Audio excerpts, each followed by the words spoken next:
warahmatullahi wabarakatuh. Kami dari kelompok 1 akan melakukan studi kasus mengenai sistem pernapasan tentang TB paru.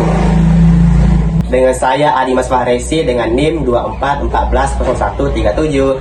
Saya Striani dengan NIM 241451. Saya Dewa Andriana 241413. Saya Siti Salah dengan NIM 24140021. Selamat menyaksikan. Biodata pasien. 3. Baik, apakah benar ini biodata Bapak? Oh iya, benar dok. Ini Oh, data ya. saya. Kalau sudah benar bisa langsung ke ruang pemeriksaan. Sebelumnya bisa ambil antrian dulu Pak. Oh bisa, terima kasih ya. Ya. Kasih dok. Ini biodata pasiennya mengalami riwayat penyakit TB paru. Baik, sebentar saya kasih ke dokter yang menanganinya. Permisi, ini biodata pasien Pak. Oh ya, makasih. Oh ya, baik, saya akan panggil sebentar. Antrian nomor 3, silakan masuk. Oh iya. Permisi. Silahkan duduk. Ya, baik. Saya sudah membaca biodata Bapak tadi atas nama Bapak Dimas, Iya, betul. umur 35 tahun Iya, ya Pak. betul. Kalau boleh tahu gejala awal yang timbul apa ya? Ini dok, dia batuk saya ini selama 1 minggu dok. Dia tidak sembuh sampai sekarang ini. Kalau boleh tahu aktivitas yang biasa dilakukan apa ya, Bapak? Aktivitas Ya, saya bekerja di pembangunan. Di situ saya tempatnya itu sangat padat dok. Jadi di situ saya bekerja. Bapak ini merokok atau tidak? Kebetulan saya merokok dok. Saya merokok aktif. Merokok aktif ya. Iya. Baik, begini, kalau mau Bapak diberikan untuk melakukan pemeriksaan lengkap, apa Bapak bersedia? Iya dok, saya bersedia. Baik, kalau Bapak bersedia, kita mau pemeriksaan lengkap ya Pak? Siap dok. Baik. Assalamualaikum. Salam dok. Baik Pak, kita sudah melakukan pemeriksaan lengkap tadi Pak. Iya. Ternyata hasilnya sudah keluar. Baik Pak, hasilnya di sini Pak sudah melakukan tadi pemeriksaan ronsen, di mana di sini terdapat gelembung gas Pak, semacam gelembung gas. Iya. Itu sebenarnya sudah bercampur dengan dahak Pak. Dan di sini juga sudah dilihat bahwa Bapak ini terkontaminasi dengan bakteri Mycobacterium tuberculosis Pak, di mana di sini itu sudah menunjukkan bahwa infiltrasi di lobus atas itu BTA positif 2+ Pak, di mana sudah menular Pak. Jadi saran saya untuk pengobatan Pak, sini saya akan memberikan obat, di mana pengobatan ini sekitar 6 sampai 9 bulan Pak, pil, di mana Bapak harus rutin tanpa jeda.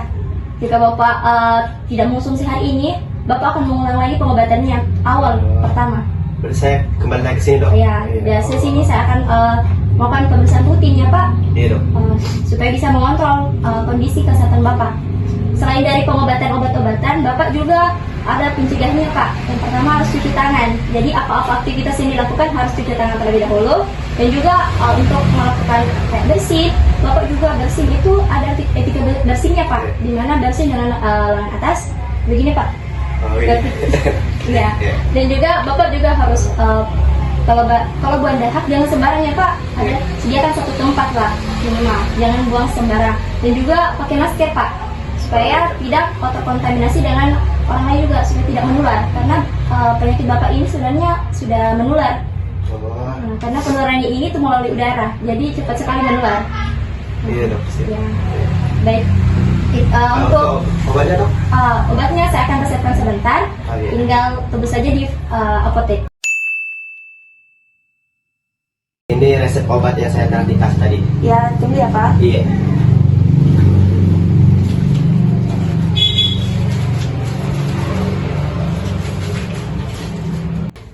Ini Pak, obat yang diresepkan sama dokter diminum 3 kali sehari ya Pak?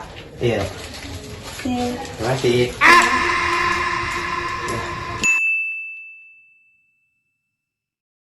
Lapora mengungkap penyebab, gejala, dan dampak gangguan sistem pernapasan pada pasien. Sebelum kita membahas analisis I pada ini, kita harus mengetahui apa itu tuberkulosis paru atau TB paru. TB paru adalah penyakit infeksi menular yang disebabkan oleh bakteri Mycobacterium tuberculosis yang terutama menyerang paru-paru.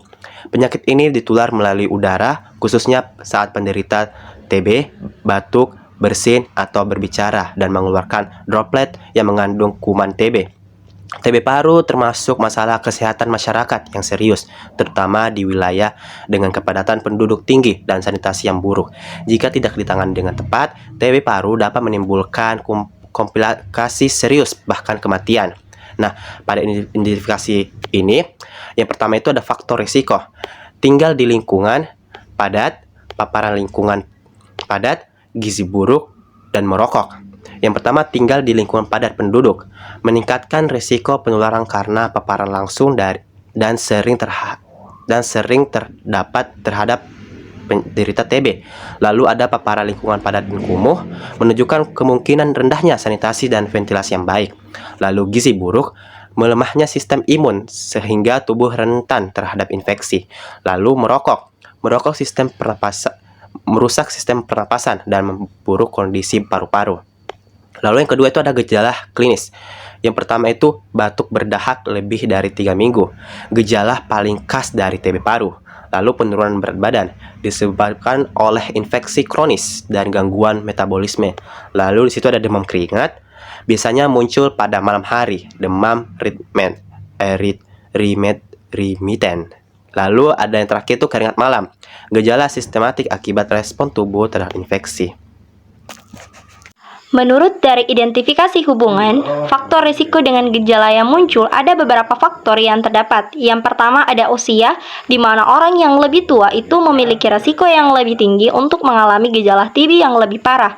Yang kedua ada kondisi kesehatan, di mana orang yang kondisinya lemah seperti penyakit paru itu memiliki risiko yang lebih tinggi untuk mengalami gejala TB yang lebih parah. Yang ketiga ada kebiasaan merokok, di mana merokok dapat memperburuk gejala TB seperti batuk dan sesak nafas. Yang keempat ada kondisi lingkungan, di mana orang yang tinggal di daerah dengan sanitasi yang buruk, kepadatan penduduk yang tinggi, dan ventilasi yang tidak baik itu memiliki risiko tinggi untuk mengalami gejala TB. Yang kelima ada keterlambatan diagnosis, di mana keterlambatan diagnosis TB itu dapat menyebabkan gejala menjadi lebih parah dan memperburuk prognosis. Adapun gangguan yang dapat mempengaruhi kualitas hidup pasien yaitu fisik, psikologis, sosial, dan ekonomi. Pertama, faktor fisik. Dengan gejala TB seperti batuk, demam, dan kelelahan dapat mempengaruhi aktivitas sehari-hari pasien.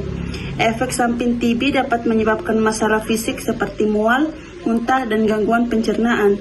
Faktor psikologi itu dengan gejala TB menyebabkan stres, kecemasan, dan depresi pada pasien. Efek samping TB dapat mempengaruhi kepercayaan diri dan harga diri pasien.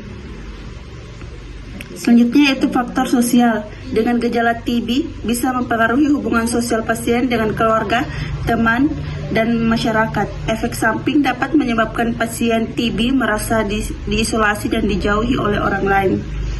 Terakhir yaitu faktor ekonomi. Biaya pengobatan TB dapat menjadi beban ekonomi bagi pasien dan keluarga. Baiklah, yang terakhir yaitu rekomendasi kami. Adapun saran dan penanganan atau perbaikan gaya hidup untuk mengurangi risiko lebih lanjut, yakni yang pertama, menjaga kebersihan tangan, yang kedua, melakukan etika batuk, yang ketiga, tidak sembarangan membuang dahak, yang keempat, menggunakan masker bila menderita batuk, yang kelima, rumah dan tempat bekerja harus mempunyai ventilasi yang cukup sehingga aliran udara lancar. Yang keenam, menjaga kebersihan rumah dan tempat kerja. Yang ketujuh, pola hidup sehat.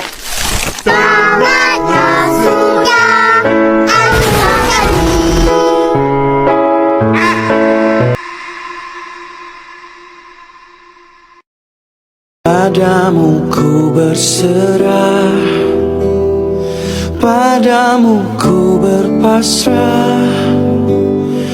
Hanyalah padamu, hanyalah untukmu hidupkan dijalani. Engkau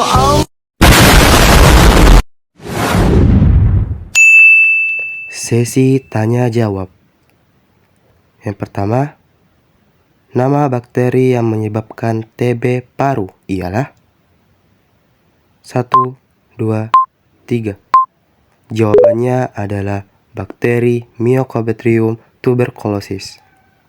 Somewhere cold where I need to